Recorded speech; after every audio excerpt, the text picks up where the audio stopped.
Yes,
I am. Waiting. Yeah. Your card, they have me.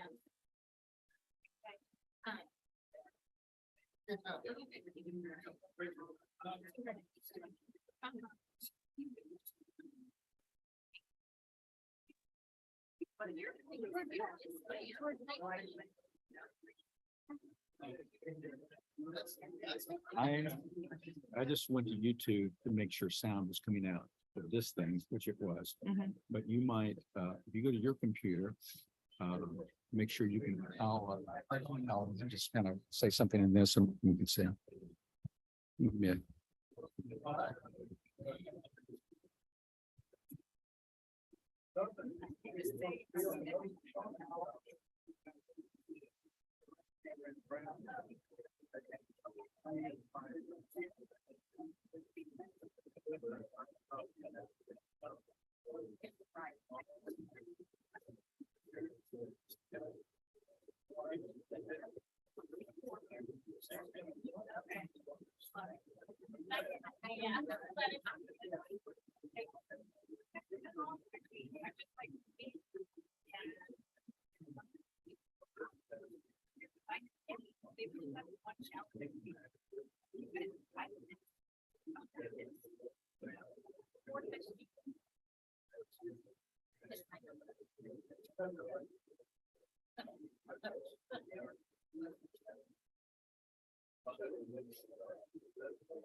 Testing 1, 2. We can hear you, Melissa. I can hear you, Tim. Okay.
The DOT will be here, okay, they're the red people. Here and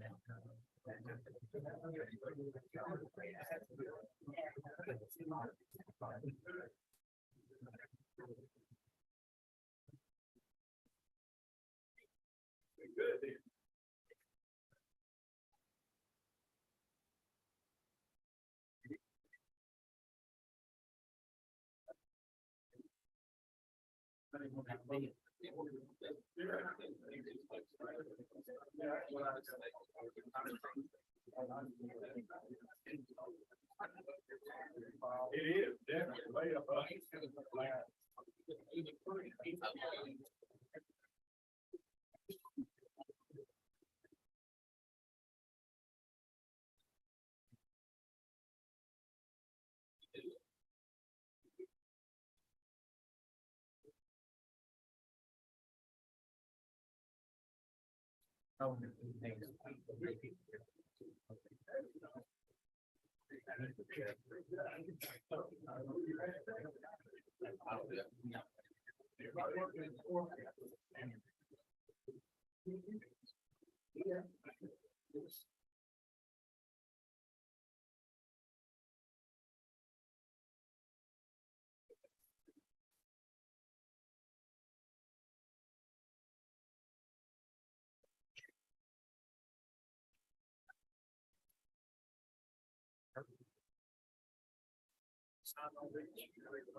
Just give me that thing. I got.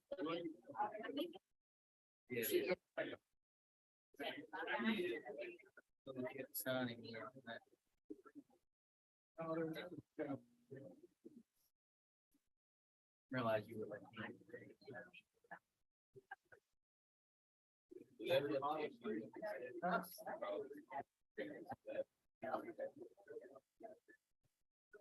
Other than that.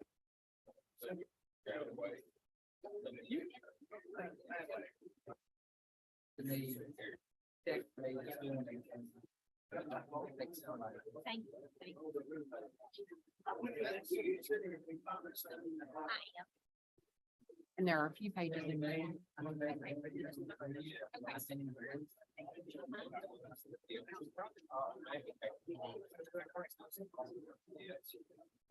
Idiot.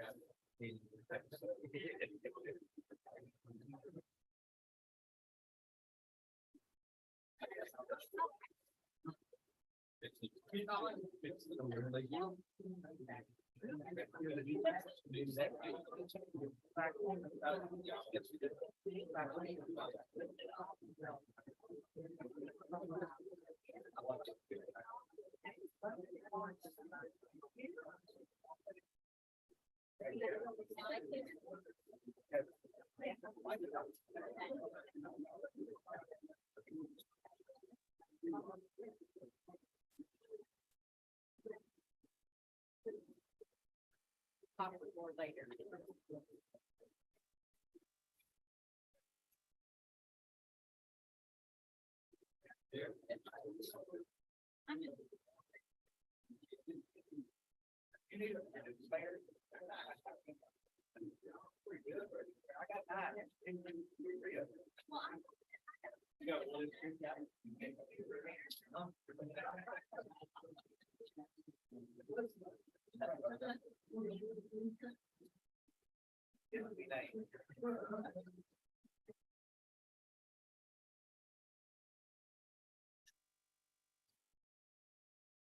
Yeah. They all see along with each other. Like the.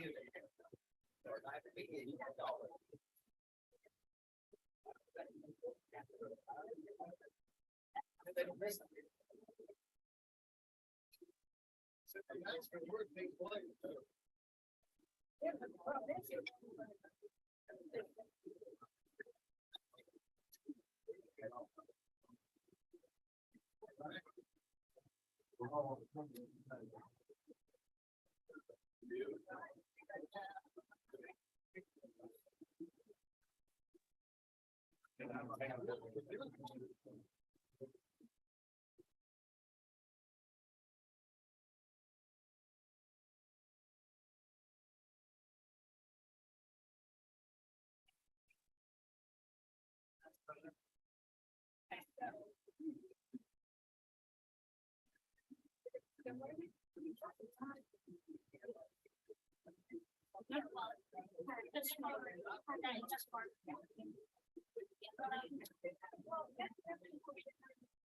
No, that's not.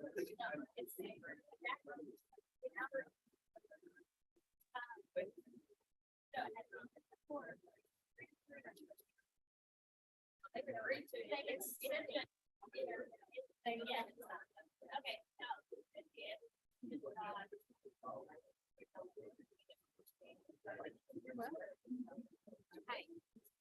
Okay.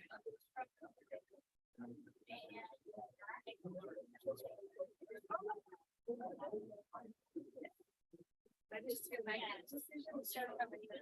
Just gonna go now. Own it. Well, I got you take the birthday one. Oh, yeah. What's your birthday? Oh.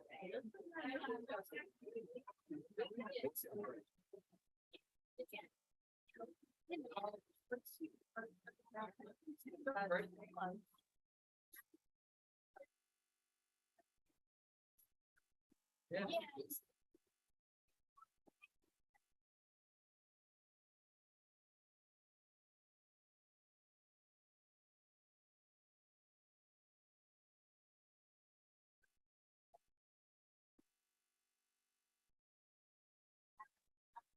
Already.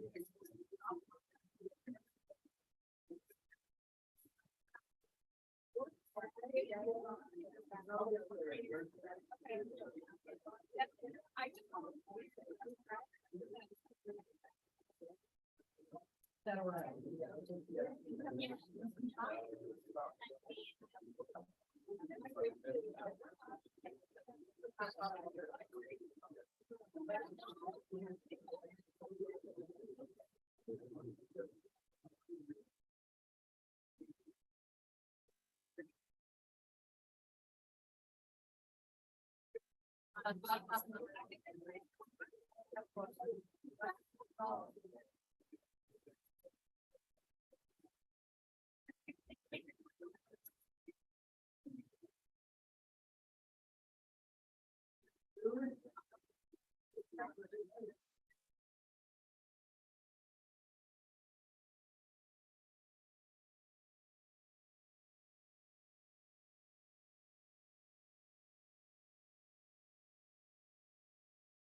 Good afternoon. It is right at noon, so we will go ahead and get started.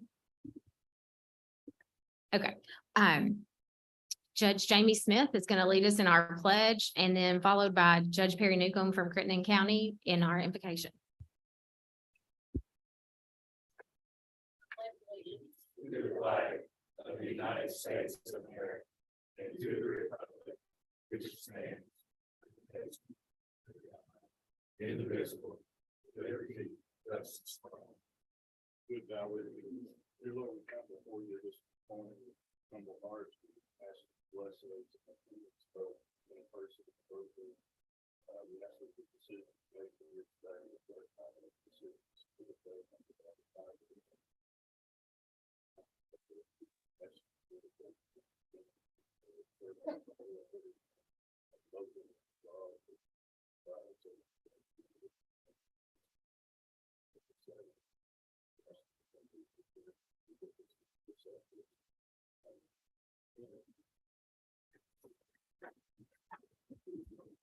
Thank you.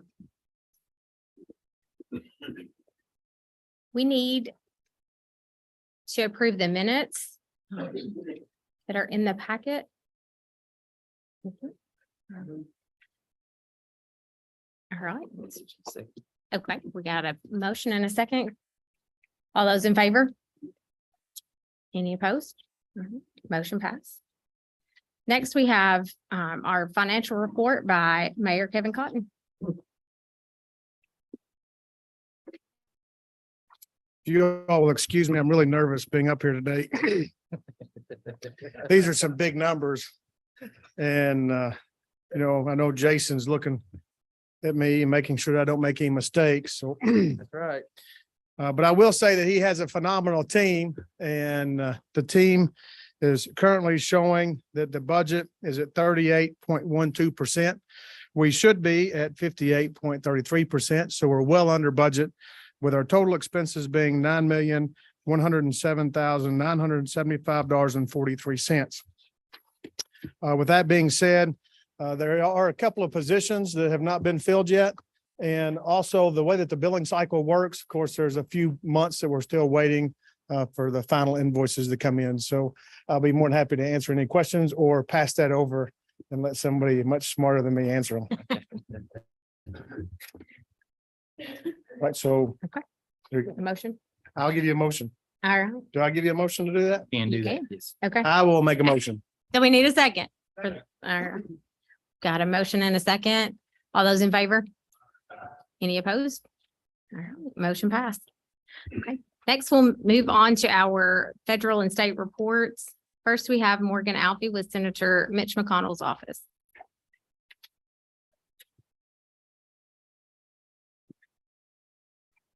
Good afternoon, everyone. I don't have much of a legislative update. It's been kind of a slow start in the Senate to this session. But there are a couple of grants that I wanted to mention.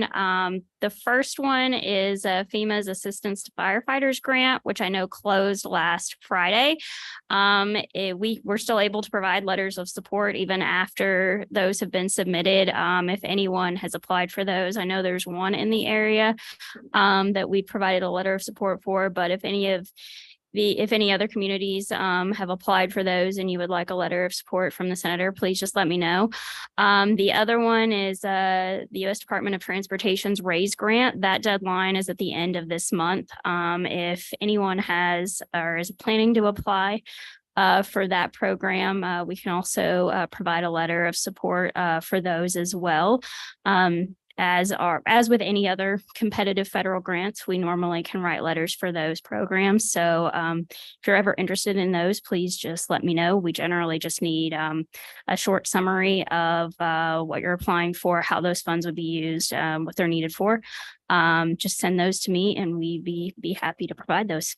That's really all I have. But as always, if there's ever any way our office can be of assistance, please just let me know. Thank you. Thanks, Morgan. Next, we have Corey Elder with Congressman Comer's office.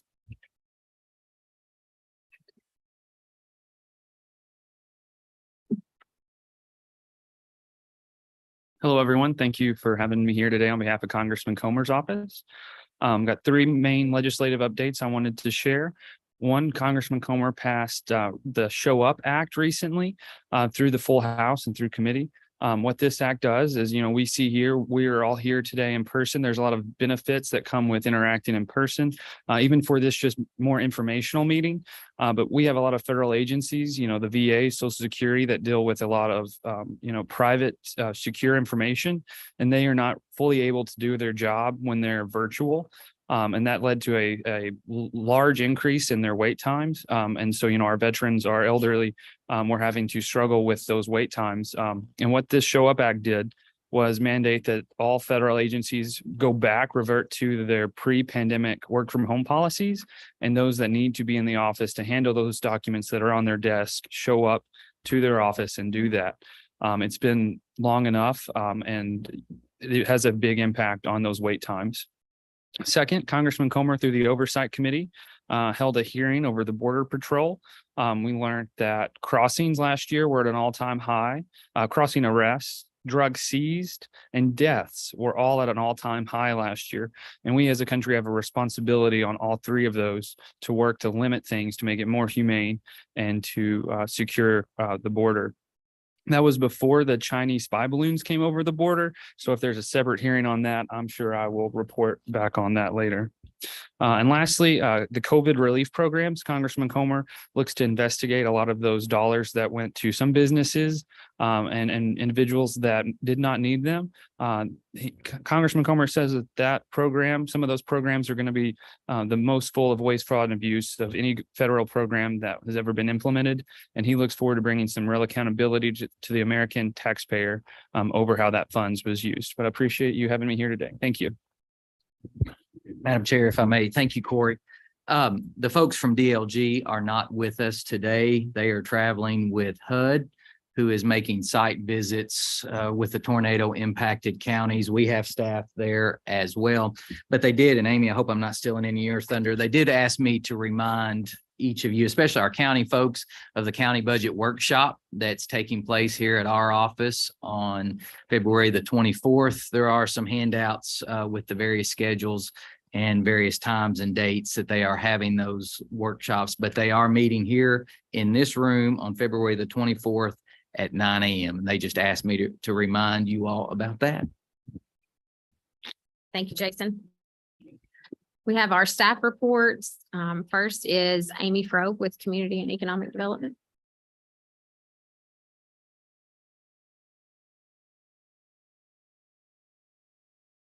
Good afternoon. I'm going to go a little bit out of order from what is listed on the agenda, but I would ask that you all refer to your packets. In there is a sheet titled a PeADD Loan Review Data Sheet. We received an application from Casey Jones Distillery here in Christian County requesting some of our revolving loan funds during the last month. This project includes the installation and operation of a new 1,000-gallon distilling, fermentation, and mash cooking system out at Casey Jones. They are looking to expand their production capacity in the bourbon industry. The request for PeADD funds includes supporting equipment that will go towards a bottling line, a distilled water system, and alcohol storage facilities. They are also, as part of the larger project, constructing a storage rick house out on their property, a 3,784 square foot rick house to be exact. This project is going to result in the creation of 12 additional full-time jobs out at that distillery. Some details on the loan itself. They are requesting $244,001 from the Penny Ryle Area Development District Revolving Loan Fund. We are participating with United Southern Bank, who is providing some additional financing, a little over $500,000 for this project.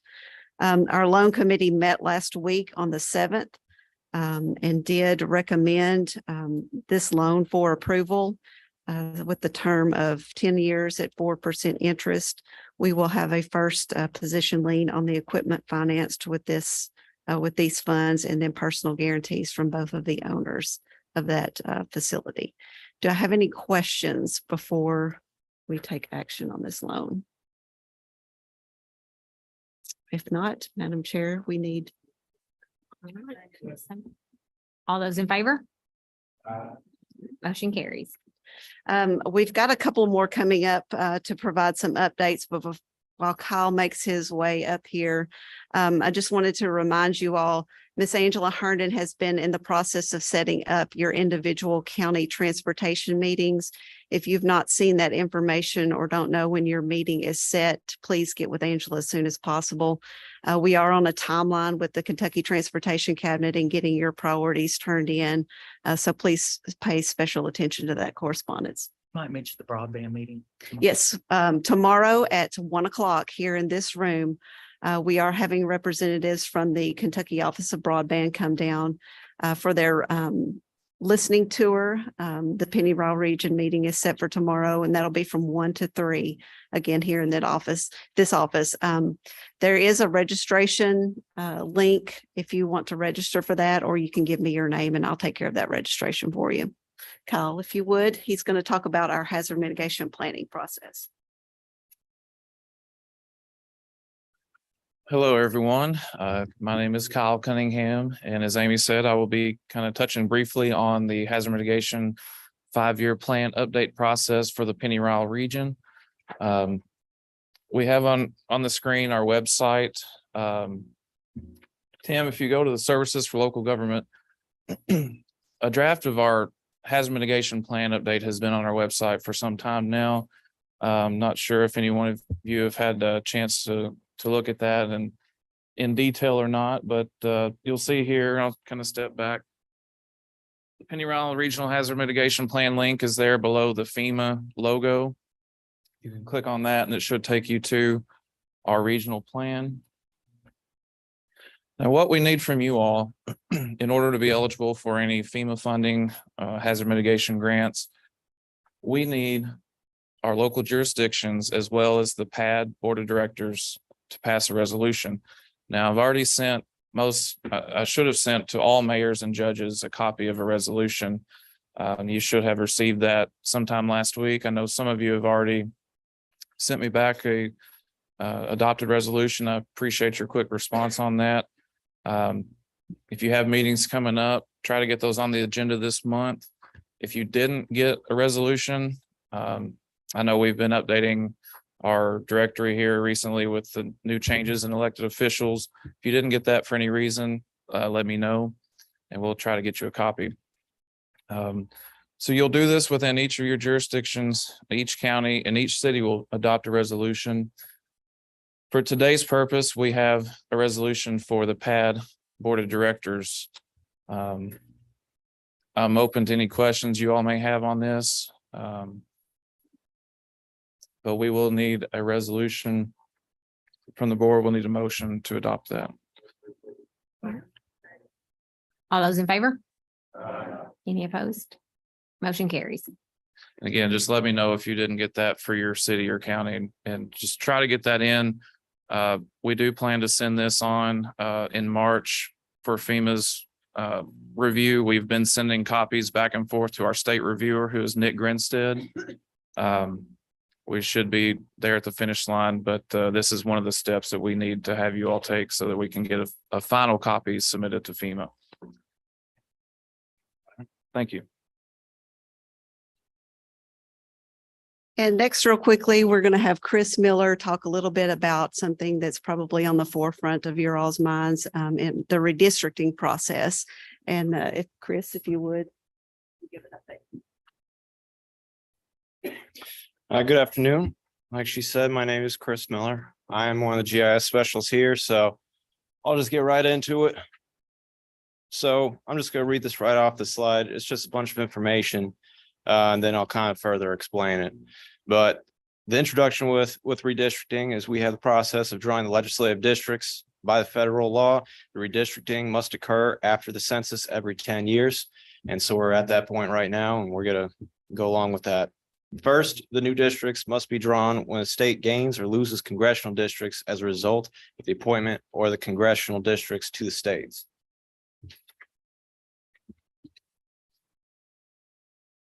Sorry, I guess my pointer's not up here. Tim, can you go to the next slide?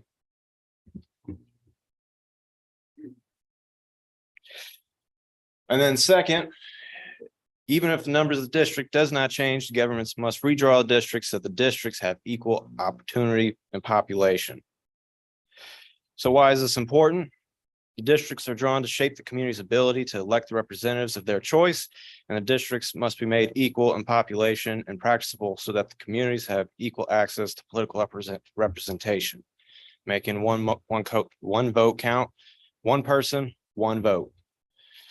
The reason why that is, we had the Voting Rights Act of 1965. The districts should reflect the race and ethnic diversity. Section 2 of that act is nationwide prohibition against voting practices and procedures, including the redistricting plans that discriminate on the basis of race, color, membership, or language minority group. Sorry, Tim, the pointer's not working. So go to the next slide after that. Okay, that's good. All right, so this is a little graphic that shows what we have here is one county and 4 magisterial districts divided into 250. You can click on again. And we have these lines, and then after that, go to the next slide. And then over time, we have these districts. They become a little bit uneven just because of the fact you get people who are born, people who die, people who move in, people who move out. And so over the 10 years, you get to have that happen. It becomes really lopsided. Next slide. And then what we have in this scenario, this is a fictional county, but they went up from 1,000 to about 1,500. So they have to redistrict and recount all that. So the census is done, like I said, every 10 years, and this is the number. There you go.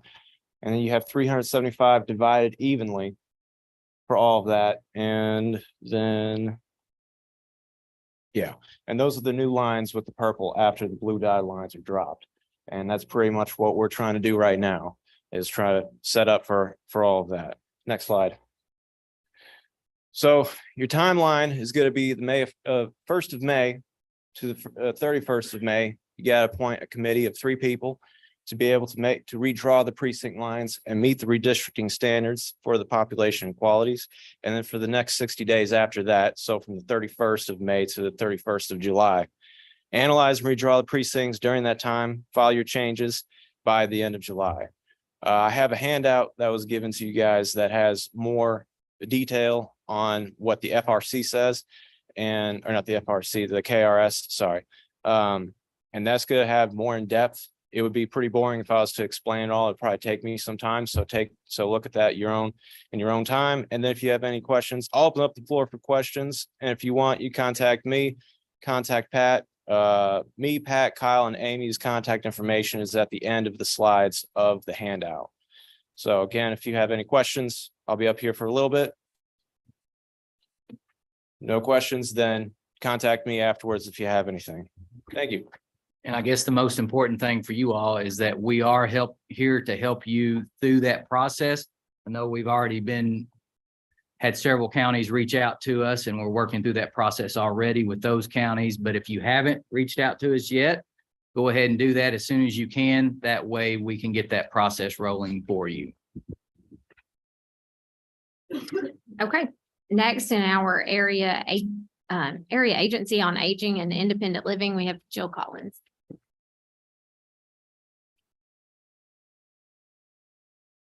Good afternoon. I do have an item that I want to discuss that will require action on behalf of the board. It's in your packet. There is a handout, looks like this. It's regarding a unit cost increase request from our provider, PeADD Allied Community Services. The information is all laid out on the handout along with some narrative at the bottom. We did meet with our executive committee a few weeks ago, and we did discuss this in detail. We do have a request for an increase for services for Title III and home care services from our provider. And the executive committee did vote to pass that along to the board. So if there are no questions or any discussion, I'm going to need a motion today to address this. If you notice on your handout, you can see the current unit cost, the proposed unit cost, and then just the difference. I will point out that the unit cost does allow for PACs to provide a $2 per hour increase to their aides. From $9 an hour to $11 an hour, and all that is factored into the unit cost that has been proposed. We have also discussed this increase with our state unit on aging, the Department for Aging and Independent Living. And so they are aware of the increase and have approved for the increases that are proposed, with everything outside of the homemaker and personal care units, and those continue to be under review from the Department for Aging and Independent Living. If anything outside of the proposed unit is approved by them, it could be up to the amount on your handout. It would not be over the amount in your handout. Thank you. All right, thank you. All those in favor? Motion carries. Okay. This will be submitted to our state unit on aging today. Also want to point out another handout in your packet. And those dates outline our procurement process. It looks like this. It is time for our procurement cycle to begin, and I've been discussing this at the board meetings for the last couple of months. But the most important thing for you to know right now is that those procurement packets will be released to the public on Friday this week on February the 17th. So any interested vendors can go on our website and download those packets and prepare their bid packets.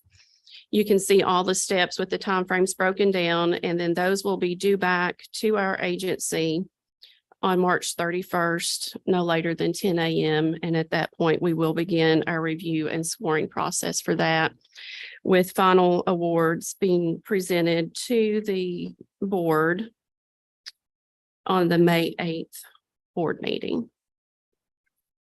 So if you have any questions about that, you can let us know. And then the last item also in your packet is a partnership that we were asked to participate in with the Hopkinsville Christian County Public Library.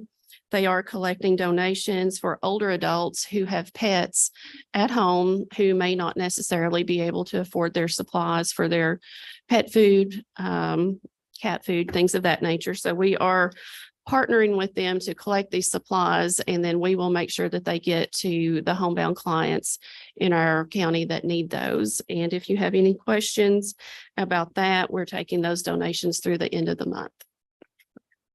Thank you. Thank you, Jill. And with the West Kentucky Workforce Board, we have Ms. Sheila Clark.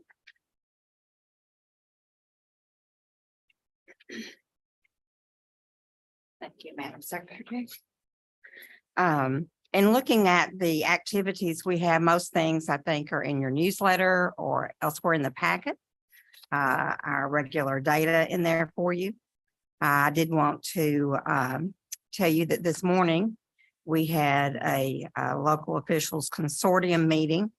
And during that meeting, the purpose of it was to select a new chief local elected official.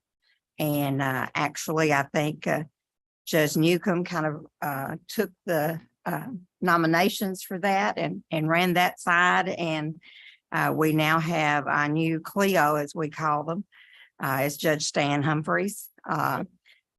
He was there, and so he took on that responsibility. But most of it is responsibility that as a local official he's done before. And then he's also been on the senator side and seen across the purchase counties, as well as some of the activities at the Frankfurt level. So we think that we have a good selection, and he'll be representing you on signatory of documents mainly. And then those documents that we've shared with you all before that were put in place to meet the requirements of the laws under workforce. So we'll be working with him to get all those signatures that we'll be forwarding on to Frankfurt. We have in the packet our next board meeting, March the 9th at 10 a.m. at Hopkinsville Community College. And we certainly do thank the college for allowing us to have that particular meeting there. This will be our first face-to-face meeting. We'll still have a Zoom opportunity because we do have individuals that have to travel as much as an hour and a half to come to our meetings. And so that's something that we're going to continue to look at because of that. And Judge Todd Cooper is our chief elected official in the purchase area. And so we will invite those individuals to our board meetings, and if they can come, we'll be glad to have them. One other activity that we have going on is our work in Madisonville to get the JobNet Career Center moved. There is a higher calling for JobNet. Its location now. And so we're taking the opportunity under the graciousness of the city and Mayor Cotton to look at another facility on Railroad Street. And we'll be having an open house when we get everything in place and get everything operable there. But we've made some good headway, and we couldn't have done it without the help of Mayor Cotton and, of course, all the local officials in trying to make that happen for us. So thank you all very much for that. And we think that it will be a good size facility for what we need there. And then we'll talk a little more about trying to get, I guess, it'd be Muhlenberg County up going next for us there. Any questions on that? I won't refer to our guest today. I'll leave that all to you, Jason. Any questions? Thank you all very much, and thank you, Judge Humphreys. Thank you, Sheila. Our first item under new business is our monthly code of ethics report, and we are happy to report that we have no issues. Next, we have Deputy Secretary Beth Brindley, the Education and Labor Cabinet. Louisville native Beth Brindley brings a wide array of government, nonprofit, and private sector experience and an extensive knowledge of workforce development, economic development, and education to the position of Deputy Secretary of the Kentucky Education and Labor Cabinet.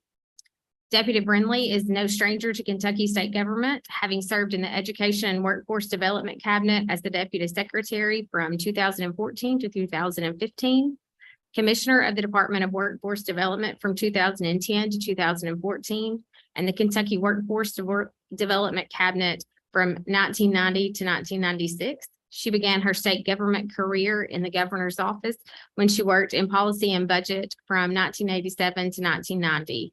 Welcome, Deputy Brindley.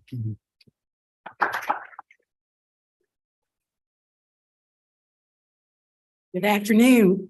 I think I forgot about half of that stuff. It's great to be here in Penny Ryle. And as I was driving over today, I thought about the first time I was in Penny Ryle. We were talking school to work, so that'll give some of you a sense of how long I've been in state government. And my car transmission completely dropped out of my car. Do you remember that, Sheila? And we were on a tour on school to work doing community engagement. And before I left, we went to Hopkinsville and we went to Paducah.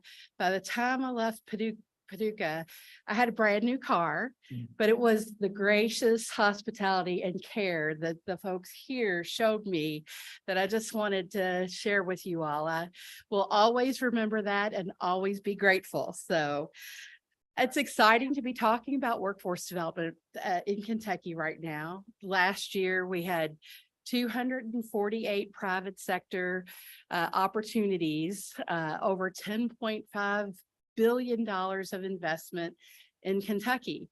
That economic development investment doesn't go anywhere without the good work of the workforce development folks and the local workforce development boards across the state.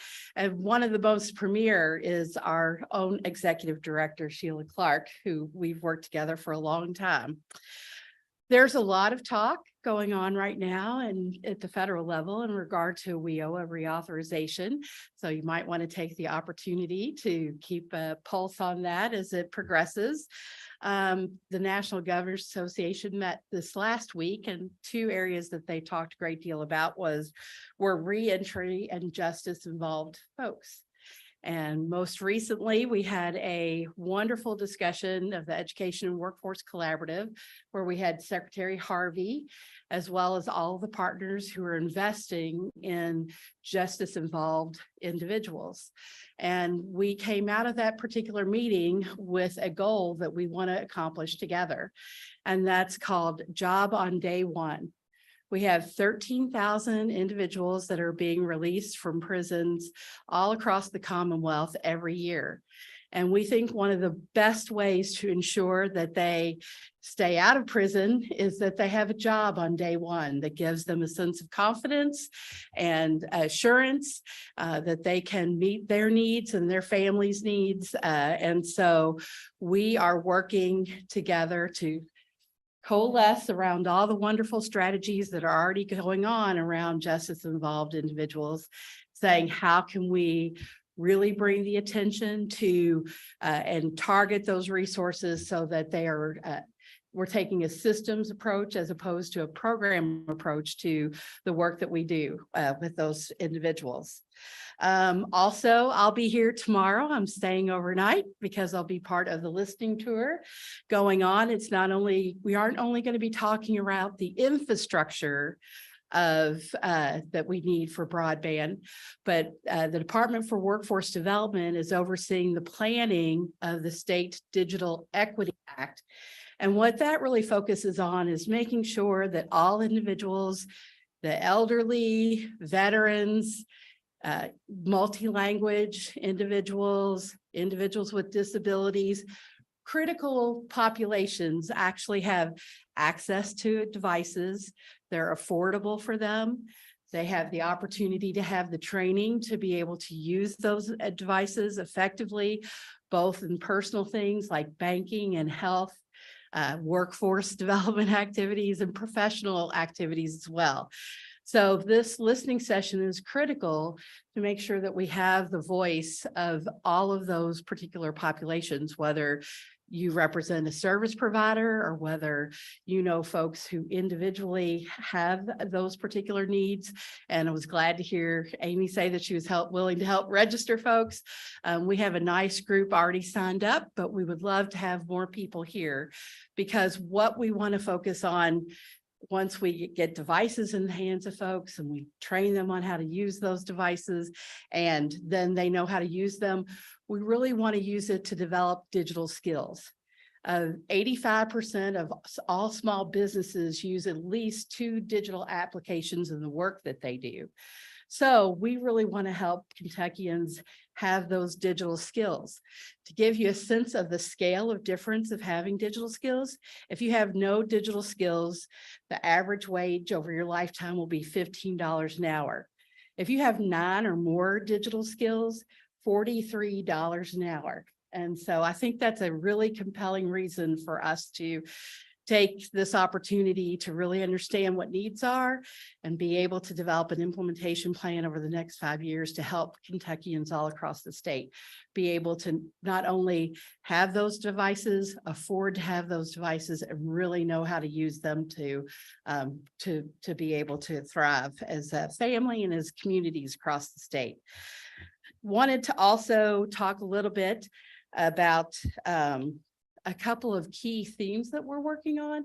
One of them is Fresh Start, and our job on day one is a great example of how we're trying to help individuals who are re-engaging in the community to do so and do so effectively in the workforce. A second initiative that we're working on is one called Everybody Counts. We did a pilot in Jefferson County last year. We're expanding that pilot in Franklin County and Shelby County already. We're also talking to Scott and Fayette County this year. And it's an opportunity for young people who are ready for post-secondary, who haven't necessarily decided on a pathway, to get them engaged and to have a job with an employer.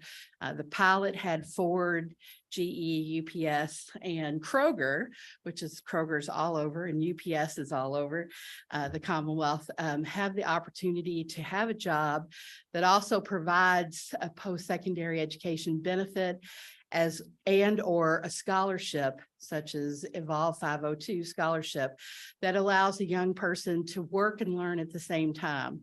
And so we're continuing to expand that and hope to move into Western Kentucky and other places next year. Wanted to also talk a little bit about some of the things that are important to us as we continue to transform our workforce system. We had COVID, we utilized virtual strategies during them, but that was like we have to Hail Mary ourselves into this. So now we want to take a step back, take a look at how we would create a one-stop service delivery system that includes technology, because our younger folks have a tendency to want to use technology, but still have the face-to-face services. And we want to do that using human-centered design, recognizing we want to do it effectively to the benefit of our individual customers, our business customers, and our staff customers. We are going to continue to support the unified business services strategies, things that are going on here in Western Kentucky already, but how do we support across the state? all of those business service folks working across all of the programs, whether it's economic development, adult education, vocational rehabilitation, veterans, and others, plus our community college partners and university partners, to really continue to work together as one in the communities that they're in. And I was talking to Tom about all the wonderful things that are going on here. You may be our role model as we continue to work through and mentor other communities that are hoping to do the same. Another big area for us, I think you all are involved in work-based learning, where individuals, no matter whether they're in kindergarten all the way up to university, have an opportunity to be able to tie between their education and their workforce opportunities. And so having the opportunity for job shadowing, internships, apprenticeship, registered apprenticeship, all those are really critical to engaging people and getting them into the workforce and building confidence. But we want to do it smartly so that all the agencies are working with employers so that they aren't getting 20 knocks on their door. They're only getting one knock on their door about how to get engaged with work-based learning and to provide opportunities and to help build the talent pipeline that businesses need long-term. And then finally, the last thing that we are focusing on investing in is our staff. They've been through a lot of stress through the pandemic, unemployment insurance activities, workforce activities. It's been a lot. And so we want to invest in our staff and kind of do a reset, if you will, into roles and responsibilities and strengthening relationships and partnering together more effectively. And so those are just some of the highlights of what we're doing in workforce in the Commonwealth. And it's great to look around the room and see so many friends from so many years working on these projects together, and looking forward to continuing to do so. Happy to answer any questions anybody might have. Deputy Secretary, one of the struggles and challenges of bringing in the second chance employer, bringing in individuals that may have felons on their record, is the ability for them to move up in their position that requires them to have a certification or a license. Is there something in the works that maybe we can work through that process, plan that if they improve them to work through or probation and then do a 2-year stint with no fraction? I see your smile. So I think that's a great question, and thank you for it. I do believe that there are a number of ways that we can support that. Some of it can be through on-the-job training. Some of it could be through federal bonding. There are opportunities where we can work with employers for a registered apprenticeship, which would have embedded certificates and credentials. We have to be careful with some occupational fields because they do have limitations. But when we're talking about opportunities, the Commonwealth, for example, Kentucky is now a fair chance employer. And so we're working on that internally and we're working on it externally, and happy to have more conversations about that. Anybody else? Well, it's great to be here. Great to see so many friends. Looking forward to spending the rest of the day and tomorrow with you all as well. Thank you.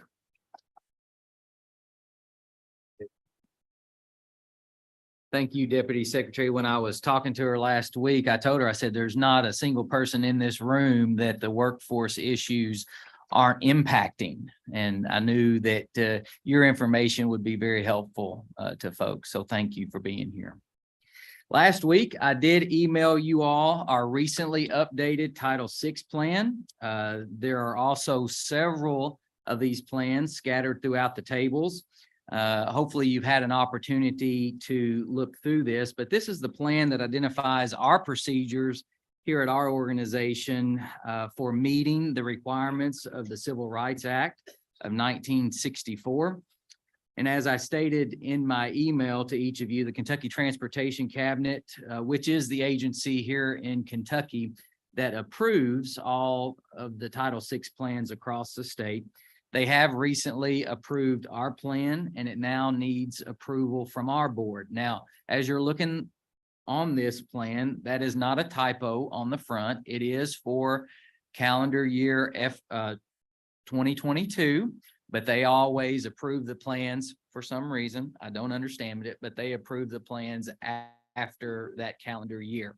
So again, that's not a typo, but we do need to approve this plan, Madam Chair. Could I get a motion to approve the plan? Thank you. Second? All those in favor? Motion carries. Also emailed to you last week and in your packet as well, you will find a joinder agreement and resolution relating to Kentucky Deferred Comp. I'm sure many of you all in the room are clients of Kentucky Deferred Comp, but KDC is the administrator of our 401k and Roth plans here at our agency, and they require that boards periodically review and approve that agreement, and they do that by way of resolution. So, Madam Chair, if there are not any questions regarding that agreement and resolution, we will need to approve that as well. Can I get a motion to approve? And a second? Yes. Okay, we got a second. All those in favor? Motion carried. I do want to thank all of our executive committee members who have participated in a couple of different meetings over the past month or two. You will find, for everybody's reading enjoyment, a copy of the minutes from those meetings. Please review at your convenience, and if you have any questions about what took place within those executive committee meetings, feel free to reach out and I'll be happy to explain anything. I also want to thank those that attended the legislative breakfast last week. We had a great turnout there in Frankfort. You will find a few pics from the breakfast in the newsletter. Again, thank you all for those that attended. And finally, I want to announce that we will not be meeting, the PeADD board will not be meeting in March, as we have several individuals from the board as well as staff that will be making the trip to DC to visit with our congressional reps. That's the same day. So no meeting in March, and we'll pick back up in April. Madam Chair, are there any questions?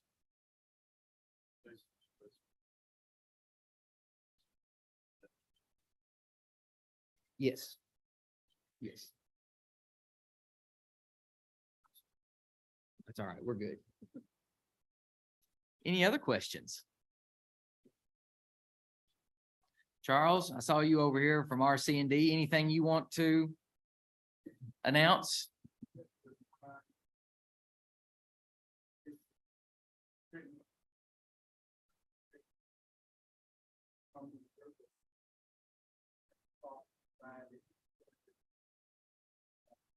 Cumberland River meeting on March the 3rd, which is a Friday. 10 o'clock. At the community center at Grand Rivers. Take note. Any other questions? Madam Chair, that's all I have. Oh, sorry, one more thing. Sorry about that. Judges, I know several of you all have been asked to attend a meeting with Connexon. They will be meeting in that same room that you were in earlier. So judge executives meeting with Connexon. Okay. Does anybody have any other business that you would like to bring before the board? If not, we will adjourn after we get a motion and a second. All right, you're adjourned. They were quick.